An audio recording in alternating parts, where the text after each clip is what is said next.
You are listening to the Practicing the Art of Small Business podcast with Shannyn Merlo and Julie Parker. Enjoy this conversation about business, leadership, and the self-awareness journey to great success.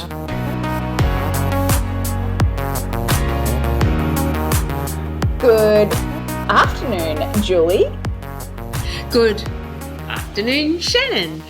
Good afternoon, listeners. You're listening to Practicing the Art of Small Business, episode number 52. We're up to, Julie. 52. I don't know how to do it. 52. 52. And I said to Julie before we started recording that we'll need to let the audience know that there is a dog and a bird in the background. And the bird sounds like someone's strangling a small child. So if you do hear screaming in the background, it is a bird and not a small child. And a happy bird at that. He's just getting a bit of attention, having a bit of a chat. So, Julie, I thought what we could talk about today could be about whether you could or should have a bit of a spiritual element to your business. And it's probably a good opportunity to do that while you've got your living Buddha, the dog, next to you. That's right. That is a really interesting topic, Shannyn, because I think a lot of us feel like that we're being a little bit silly if we're bringing a spiritual element into it. And even if we wanted to talk to others about it and throw around a few ideas, I think sometimes you'd fear that other people would find you a little silly with it all as well. However, what's been your experience of it? What's brought us to this topic to start off with? Well, I met with a astrologist, business strategist this morning. And I have to admit, even though I like to rock on a little bit on the spiritual side, I was a bit apprehensive. I was a little bit like, oh, geez, here we go. But this person was really a lovely, lovely person. I think we should link to her details in the show notes. She was very vibrant and interesting, and it got me questioning and reflecting back on clients where we've rocked on a bit of a spiritual level, and then those others that we've been just much more logic level. And I have to agree that the coaching, I think, is more fun and potentially deeper if there's a trust on a more spiritual level, because then without any conscious awareness of it, I know that I coach more intuitively when the person is okay on the spiritual level, because I can use things like, I'm just feeling this, or I'm picking up on this, and normally I'm right. And so then it's not about a judgment, it's just a feeling or an intuition that I'm picking up on. But when we haven't got an agreement on something bigger than ourselves, when it's just business nuts and bolts, I don't feel like the door is open, and it's more I'm observing or I'm sensing a behaviour or resistance, and it's less intuitive. I think we need to, there's a requirement possibly to come in from a spiritual perspective, because depending on where along the spectrum of spirituality we're talking about, we are all spiritual beings to a certain degree, whether we're religious or not, or look at the stars for astrology or not. We've all got different ways of incorporating our own spiritual or spirituality into our work. So I think, because sometimes people say, oh, I like to be gut driven. There's an element of spirituality about that. You're tapping into your intuition. It's not a hard nuts and bolts kind of decision that you're making. It's something that you're tapping into a different energy space, all the way through to the other side where, some people I've heard made all their business decisions based on what the tarot cards were being read to them said. And so I think we all fall in the spectrum somewhere, on that spectrum somewhere. And so I think we need to bring it into the way we function and operate our business, and the way people like you and I, the way we coach and consult with with businesses as well. Because if we're failing to observe that, failing to see that, failing to have those conversations, we're missing out on a section of the content, the data that we need to be able to advise people properly. I think you brought up some interesting things there. I think that there's an opportunity for business owners who are our audience to consider what bringing a sense of spirituality into their business would mean for them. Because I think that you're right, spirituality has a very broad spectrum, and there's a number of clients that I work with where I very much doubt that they're going to sit down at their team meetings and talk about what the universe is presenting to them today. However, I do wonder, spirituality for me means a couple of things. Spirituality for me means that there's faith, that there's a bigger play than what's going on for me, and a faith that actually, not that I have a destiny, but that I'm being looked out for by a higher being or a higher energy or a higher something. And what that gives to me is that I can achieve success not just on my own back, but with this idea that something else is looking out for me and something else is kind of guiding or supporting me. So there's a bit of a faith in there for me. So if that is a true belief, or if that's a belief that serves listeners, then what would that faith look like if you brought it into your business? Because we're catering to, this is like coaching, right? There is going to be some people where coaching in a spiritual way will land, and some who'll be just completely turned off by it. So if you're looking to bring it into your business as a starting point, what are the ways that you can bring some of your beliefs or ideas in that's not going to alienate the people who are not open to it? Absolutely. And my final absolutely. point.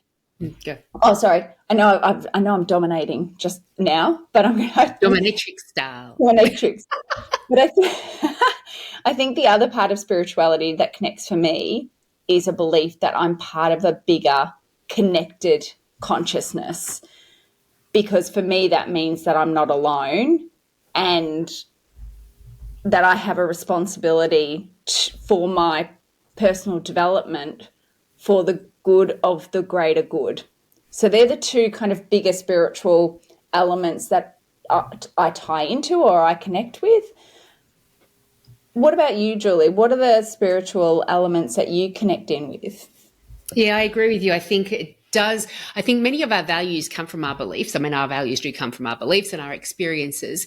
And quite often when you are talking about how you develop systems for your business, how you're going to manage difficult clients, how you're going to celebrate, how you're going to hire people, how you're going to manage all of the daily operational aspects of your business, you are going to have those systems come from a set of values usually, and those set of values come from what we believe.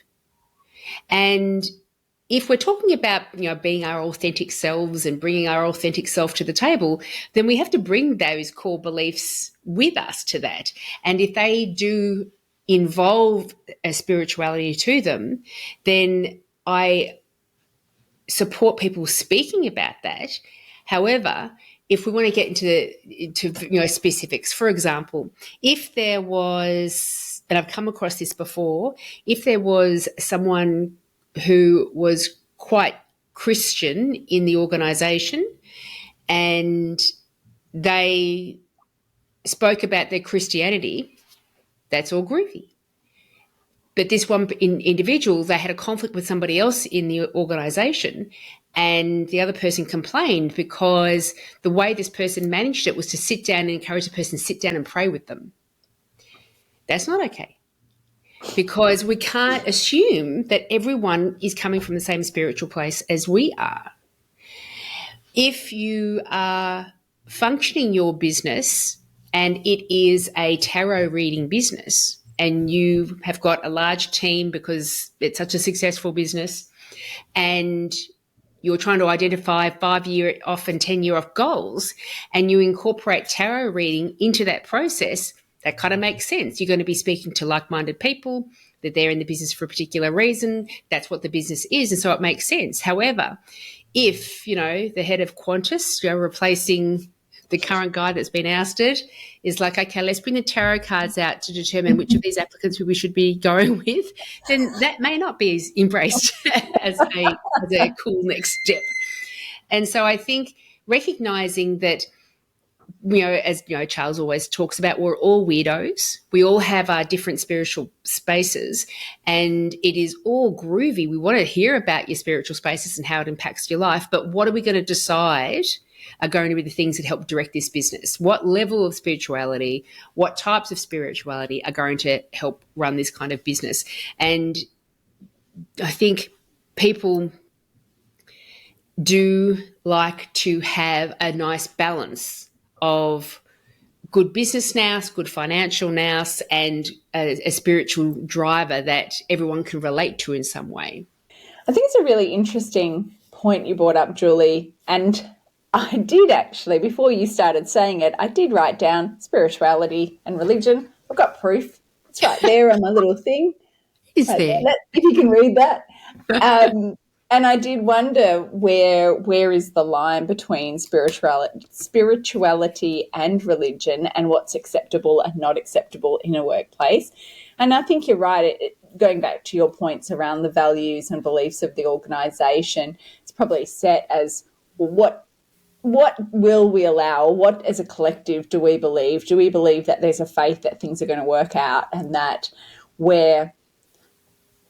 what we do unto others, we do unto ourselves, that sort of thing. So then that features into our customer service.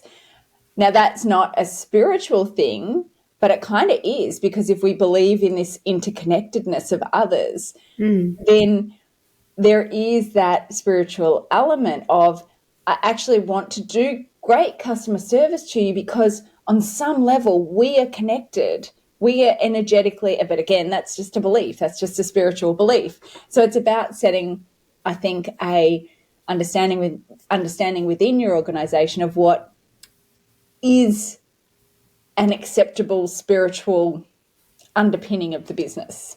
Yeah. And you've brought to my mind a podcast. It happened for some reason. I think there were 2 podcast episodes in the 1 week that came into my awareness that I listened to, where this guy from Chick-fil-A was being interviewed, the founding family of Chick-fil-A, which is an American fast food chain. And they are strong Christians, and they use Christian principles in creating a space that is great for employees to work. Mm-hmm. But you don't need to be Christian or believe in Christianity in order to participate and benefit and manifest what ends up being the thing. So, for example, from their Christian beliefs, you must rest on a Sunday. They have never opened Sundays. The reason that came into play was from a Christian belief. Who benefits from it? Everybody. Do you need to be Christian, or do you look to be kowtowing to the Christian owners because you enjoy that? No, it's just a good team business policy that they've got going on that people benefit from. They also encourage people to apply for the position if they are participating in scouts, or as they're a swimming coach for the young kids in a local primary school, or any of these sort of other places where you can contribute from a voluntary perspective to your community. That sounds good. Does it sound like it's very strong Christian driven? No, but it is. That's why they developed that particular policy. And so I think you can have your business function and develop and grow and evolve with particular principles in mind that just solely you believe in. But if they're sound principles they also tend to be human principles and ways of helping each other, creating the environment for all of us to be able to thrive in that, both customers and employees as well. And so you can have these Christian principles, you can have these other principles, spiritual principles, direct how you establish things, but the way they are rolled out in the business is sound business ideas, possibly. I actually love what you said there. The sound human principles are the principles that you would thrive on anyway. And so it doesn't matter where you get the idea, and there's no original thought anyway, let's be honest. Like you could I suppose create a business on the foundations of Epictetus's philosophies. But it's the framework or the foundation of a business, and most of these principles are kind of good principles anyway, so you kind of can't go wrong. I don't know if we want to necessarily, in a non-Christian or Catholic or Muslim or Buddhist or Hindu organisation, we don't necessarily want to have prayer time at the same, or before we have lunch, we all have to say grace. That might not be appropriate unless everyone is devout. But I think you're right. I think that if you can kind of build the foundation of the business on sound principles, it doesn't matter. And when you think about branding as a company, branding, and they talk about when we're talking particularly to entrepreneurs and small business owners, and a lot of the marketing people say it's so important that you brand yourself effectively and then you live that brand in all of your communications, advertising, promotion, the way you roll out your product, etc. And if to properly represent yourself and appropriately represent yourself to your market, to your tribe, is to speak about the things that drive you as a human being, is to speak about your spiritual principles, then to a degree, I think that's exactly what you should do. I always say, I'm saying to a degree because I know that we can go all the way to the other end of the spectrum. There's 2 points there, though. One is if your business is grounded in spirituality, i.e., you're a tarot card, you're an energy healer, you're a Reiki master. A Catholic school, for example. You're a Buddhist temple. Obviously, there's going to be certain things that is very acceptable from the get-go. I think what we're talking about probably more is where it's not been established and you kind of want to bring it into your business. Is probably where I'm coming from. But on the other hand, I wrote down, what if you're a business owner listening to this going, yeah, whatever, it's not really my thing, but whatever. But what would happen if you had an employee who you ask them to do something and they get their tarot cards out and they say, sorry, tarot cards say that's not a good idea. Not going to be able to do that for you, at least not today. Maybe not for the next week because I got the death card. So I'm just picturing a strategy meeting and the accountant brings out the tarot cards. Yeah. Put the spreadsheets to the side for the moment. Let me see what the cards say. And we're saying this. I've got friends who are practitioners of tarot. I really don't want to insult anybody, but we're using it as a bit of an example. So I apologise if I'm coming across as rude at all. Yeah, well, also, but then where is the line? Because here I just brought out a box. Not your tarot cards. Well, it's not, but it's essentially their intention cards, or what are they called? Your time and energy are precious. You get to choose how to use it. So they're like, what are they called? They're called something affirmation cards or what are they? What did you say? Affirmation cards? No. Yeah, like an affirmation card. And so I've certainly heard of scenarios or situations where coaches, do the whole sort of shuffle, like of the cards. Yeah. And when you say stop, which is, again, a sign from the universe, we flip it over and say, well,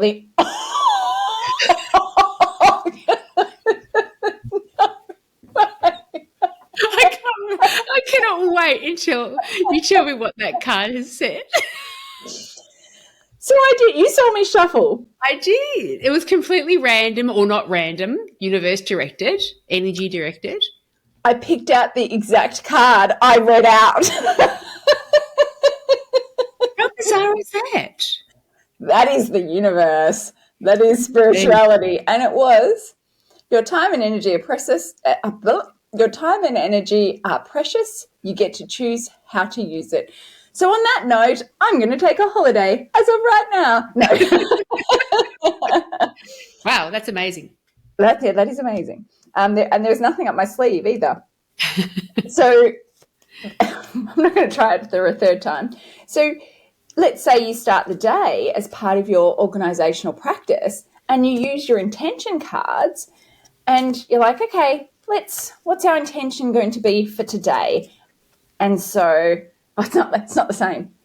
Accept the challenge so you can feel the exhilaration of victory. And that sets the tone for your organization for the day. Now, is that spirituality, or is that just using tools to actually set a mindset around the business? What are your thoughts on that? I do think it's a spiritual step because it's trying to connect spiritually to a deeper level with the people that you're working with. And fundamentally, I completely agree with it. One thing that a lot of our listeners, I imagine, are familiar with is this idea of manifestation. And that probably goes into the spiritual realm. I think it's worthwhile talking about that because have you manifested things? I mean, I manifested that extra card. That was kind of cool. You did. You did. Do you believe in manifestation? I do. Am I a good manifester? I don't believe so. Did I just record with the lovely Shalita Tesla an episode on my other podcast for dental about manifestation? I did. Did it get me thinking? It did.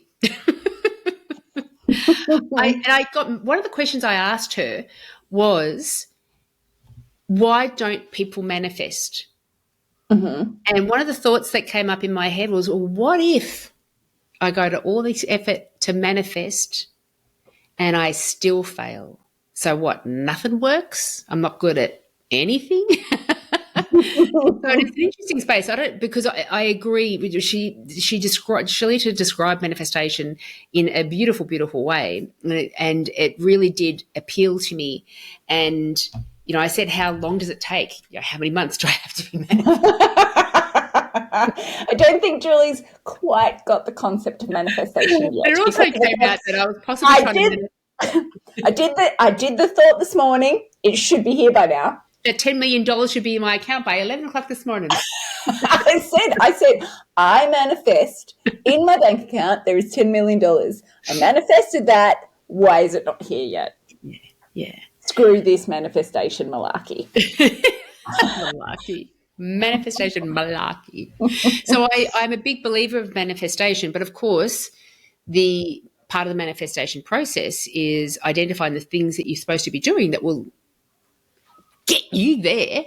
We don't teleport ourselves there. We actually get there step by step of the way. And so the manifestation side is interesting because we can be in conversations, like just say we were partners in a business and I was saying, no, the reason we haven't been successful enough yet is because we don't truly believe we can be. And one of us or both of us are manifesting the wrong thing, and so we've got to manifest the right thing in order for everything to happen. And then we come back in a month's time and have another meeting and we're still not there yet. And I'm like, well, I'm doing all my manifestation stuff. It must be you not doing your manifestation stuff. And so there needs to be that balance, doesn't it, that what you were talking about before. I have clearly identified my vision. I have faith things will happen. I have faith that, like we spoke about last week, that possibly the goal will change with time as it evolves with our changing needs and requirements and what the universe actually ends up wanting for us. But let's identify the key steps, the action steps that we need to take that will actually get us there. Interesting points. Okay. can I do a little lesson? And this is one of those, I'm going to talk with authority about something I don't know very much about lessons. Would that be okay, Julie? Yeah, I do it all the time. So I want to talk about quantum physics, and I don't know what the actual term is, but it's like EEGs of hearts. So quantum physics, I believe, exists. Yes. Okay. We know that there is energy on a quantum level, and we have started to track it.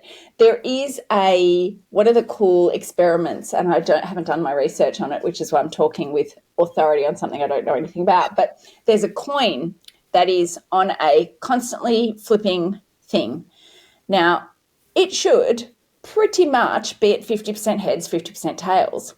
However, when there's a major event in the world, the percentage of heads and tails alter so significantly that they have measured the change.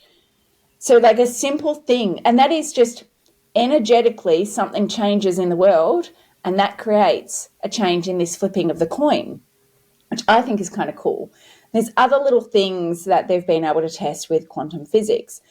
And what they believe around manifestation is that if you can resonate at the same energy level as the thing that you're trying to attract in, like attracts like, and it will come to hither. So the whole idea of manifestation is about getting on that kind of quantum physics realm. The other thing on a energetic level, they have actually tested, I don't know what, it's not the EEG, but it's basically the energy vibration of our hearts. And it goes, making this up, but it goes 20 meters. They can still measure your heart's energy meters and meters away from you. So for every person in a room, they are feeling my heart. We are feeling everyone's body around them. Now, if we talk about manifestation, then if I'm vibing on a certain level, then it makes sense that somehow there's going to be some sort of energy exchange or some sort of vibrational kind of attraction that will bring people in. So I do believe in manifestation for those reasons, because physics says it so. But I also believe there's a couple of things before I finish my rant. There's a couple of things I want to say, because I do believe that whether you believe in manifestation or spirituality or not, I believe having a clear vision and being able to visualize yourself achieving the vision and the person you need to be to achieve that vision, you could say, well, that's just standard kind of, creation of your life. The manifestors would say, no, that is you manifesting yourself into that new reality. However you get there, if you reach that end point of success, does it matter whether it came through spiritual beliefs or through the visualization? It's the same thing. Another thing is, when I've meditated in that manifesting state, goes back to your thing of like, what if I work really hard and believe it to be true and it doesn't happen? Which is fair. When I've been in the moment of not manifesting, but just meditating and quietening my mind and just being free and open with this idea of what could come, I felt really loving and open and generous and connected on a big level, like connected to plants and blue whales and all that sort of, which is a bit weird, but just this idea that as a being, we are connected, we're connected energetically, was really elevating for me on an emotional level. And so again, whether it's manifestation or not, it made me feel good. So why not do it?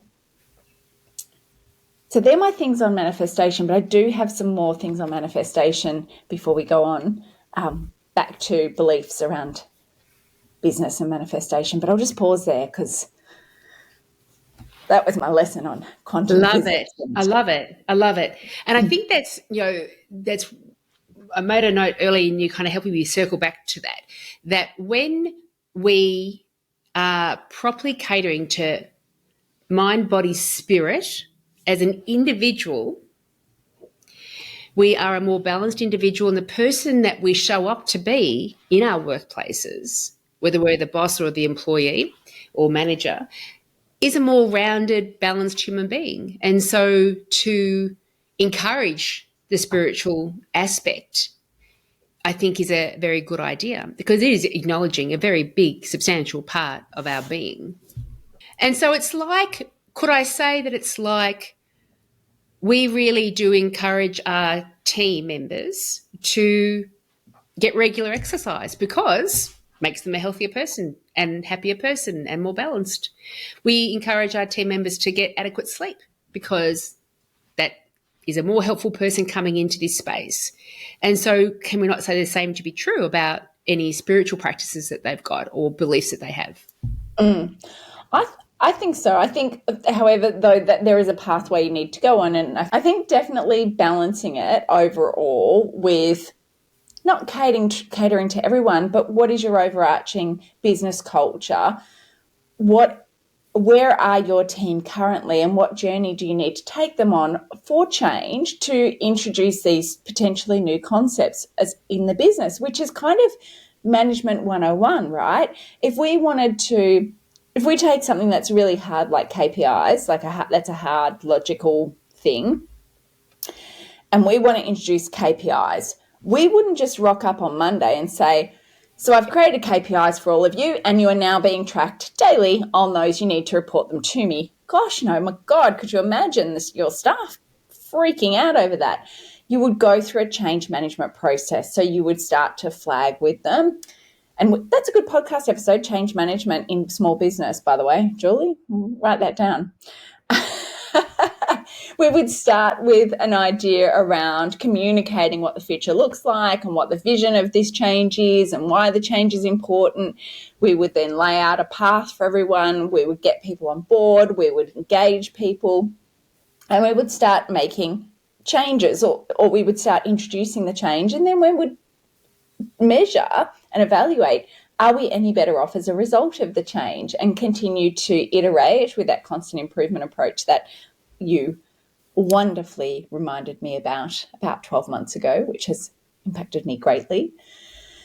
So I think if you were going to change, a change management, a slower change management approach is definitely worthwhile considering. I love that. I love it. Yep. Can I talk about beliefs and manifestations? Please. Police. So one thing I think has an immense impact on our ability to create in the business. I'm getting on my high horse about spirituality now, aren't I? I'm like, manifestation, I'm all for it. I was having a chat with someone who I'm working with, a marketing person who I'm working with, and he works with a coach who works one-on-one, and his minimum charge with one-on-one coaching is $100,000 per year. Now, as he was talking, and actually another coach that I spoke to said that they were doing $2,000 US a session. And I did have a little bit of a physical reaction to that. Now, I do believe, spiritually or not, that reaction will hold me back from putting myself out there, asking for that level of interaction with a customer, for believing that I'm worth being paid that much for my services and insights and ability to help. And even that, so those beliefs, whether you believe it on a belief level or a manifestation level, if I'm saying, yes, I'm a $100,000 coach, I'm a $100,000 coach, I'm a $100,000 coach, but it fundamentally affects me in my stomach, where I'm like, but I'm not. No one's going to believe that. Who would pay that? Oh my God. I'm never going to be able to manifest a client at Yeah. $100,000. So there is a point of underpinning or understanding what are the beliefs that you're holding and how are they impacting your ability to connect on a quantum physics spiritual level, if that's something that you want in your future. Oh, amen, sister. And it reminds me Welcome of, to the church. because I think I'm one step closer to the manifestation process now, because as you were talking about that, it was coming to my mind Dr. Bruce Lipton, an epigeneticist. He's written that wonderful book, Biology of Belief. And when back in the 70s, when he was a professor teaching genetics, he was doing experiments of and study of cells and what controls a cell. And as our microscopes got better and better and better, they could see more and more and more. And when the strength of the microscope caught up with what he wanted to find out, he could look down into a cell to find out what actually drives its behavior. And the more magnified things became, the more it became apparent that there was just energy left, that there wasn't anything tangible there. It was energy, the energy within the cell. And so he did a test, and he got 3 petri dishes, and he put muscle cells, in each of those petri dishes. And then to one of the petri dishes, he also added skin cells. And the second petri dish, he added fat cells. And in the third one, he left it as just muscle cells. As these cells replicated, what he found was certainly the muscle cell replicating in the dish by itself was replicating to what it was defaulted to be, muscle tissue. But the one that the muscle cells were surrounded by fat cells, the muscle cell changed its activity, its behavior that its DNA was directing it to be, and became fat cells instead. And the first petri dish, which had the skin cells surrounding the muscle cell, indeed that muscle cell changed and became replicated into skin cells. And so without any external interaction, without any changes to the environment, we will be who we will be, who we are DNA directed to be, what our chorus beliefs direct us to be. But if we change that environment, we change what we end up becoming. And I feel like that's connecting me stronger to manifestation now that I understand it that little bit more. So it's not just about trying to tell ourselves a different environment. We need to put ourselves in that different environment so our cells can then start behaving differently, getting the results that we are in the process of manifesting. Yes. Yeah, exactly. And one that you might like to look up, Julie, if you've not looked into him, is Joe Dispenza. He's at the forefront of testing and measuring the idea of when we put our brains into certain brain states, then from that place we are able to manifest, because we're on that level of kind of open manifestation, quantum physics malarkey again. Just use that term because I don't fully understand it, but I do think that, but going back to your point, Julie, is if it doesn't work, it doesn't matter, because there's a conscious changing of your belief systems or your ideas. And within that manifestation, it kind of goes also into mindfulness and about accepting and letting go of difficult emotions and things like that. So I think that if you want to explore, our listeners want to explore what spirituality is, you kind of can't get it wrong. I wouldn't, for anyone who's done any research on the Nexium, guys, I wouldn't necessarily brand yourself or any of your teammates, just as a caveat. But I do think that a lot of good can come out of thinking all we're doing here really, Julie, is asking our listeners to think bigger. And there's nothing wrong with thinking bigger. I think that's where evolution comes from. Yeah. Learning and growing. Learning and growing. And is that part of a spiritual practice, learning and growing, where it causes us to go into ourselves? What do we believe to be true? Do we believe a different outcome is possible? What would we need to do to get the different outcome? All the things. Is that stepping away from just those logistics of business and getting into a spiritual space? And if that's the case, then if you would like to have a team and a business that is consistently getting better, constant, never-ending improvement, then embracing the need for spiritual space to be able to get there and have people be supported properly in their evolution of getting there, I think is required. And I do think, as with the spectrum between complete non-believer to zealot in anything, there's a continuum, and it doesn't have to be the same way for everyone. We're not on the religious pulpit here saying you have to, this is how you do it. I think what I would like our listeners to go away with is just an idea of, could bringing a spiritual element into the business impact the business and the people within it in a positive way, and what would that look like? Yeah, and that looks like, my spiritual practice is enormously important and very compelling, and everyone look at me, but now I'm going to look at you because yours is also compelling and important, and we can all learn from that as well. And so it really is that space of none of us are right, none of us are wrong. We're just sharing how we live our life and what drives us as human beings. Yeah, and what helps us to rock on and be happy. And keep in mind, in Daniel Pink's book called Drive, one of our 3 core drivers, I'll get the other 2 down first. One of them is autonomy. That's one of our core drivers. We like to be in control of what we do. I agree with you wholeheartedly on that one. Another one is mastery, when we want to get better and better at what we do. And the third one is purpose, that we have an inbuilt desire to move towards something that is greater than just ourselves. And so tapping into purpose, that third element, that third driver as human beings, does that also lend itself beautifully to more of a spiritual communication going on as well, interaction?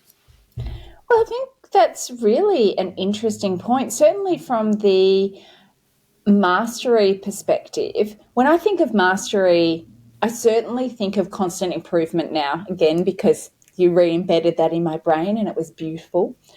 Because I think that if we take this as hey, what would happen if we brought some of these elements in and what would that look like, then we are taking a constant improvement approach. And through that, we're moving closer and closer to mastering something. And that might be customer service, business improvement, business growth, success on a whole bunch of levels. So I think that's really interesting, and definitely that purpose. So when you were talking then, this sounds terrible, I was thinking about what I said. Don't we all do that? Sorry, I couldn't hear you over the thoughts of my own voice. I was thinking about the point around, for me, spirituality is about this connectedness. And so whenever I'm reminded of my own purpose, it's actually to have an impact, and it's actually to be a good citizen of the world as much as I can be. I'm not perfect, by the way, just in case. We've got it now down on the podcast. But I do think that then it does connect to that purpose of being part of the interconnectedness of humans and the world. So I do think that's really interesting. I love it. This has been a very interesting topic, and I think it's a prompt. I'll be contemplating this for days to come. What are you going to manifest other than your $10 million over the next week, Julie? Figure out what needs to be in my petri dish. That's what I've got to figure out. Well, you need to learn the cells of highly successful people and whack them in my petri dish. I think more to the point is, it's not so much what do you need to add to your petri dish. I don't have the answers right now. That's what I'll be thinking about. Fun. I'll be getting skin samples from people, plucking follicles of hair out of people's hair. Not quite sure if that's a spiritual practice that I'd like to Well, it's bring part of into my my spiritual practice. business. But, do you think we've uncovered all the bits for our conversation on spirituality today? I do. I've got all my notes, all the things that I wanted to say have come out of my mouth, so I'm good about that. I don't know if we need a wrap today. You're feeling a little bit too in tune with the universe? Well, I did get a message that was just like, I think that I'm going to assert too much of what I believe if I do a wrap. And what I would love our listeners to do is to take what they got from this and to wrap that around their own spiritual practice, whatever that is. So I'm giving you the opportunity to take your own wrap it around yourself and get all warm and snuggly. I think it's a terrific idea. Terrific idea. Well, thank you so much. Another interesting conversation. For me, anyway. Of course. Love it. Same. Absolutely. And I can't wait for you to manifest skin. I'll let you know how I go with it. No, great. I look forward to it. We'll see you next time, Shannyn. Thanks so much, Julie. Thanks, listeners. Catch you on the other side. Ciao, ciao.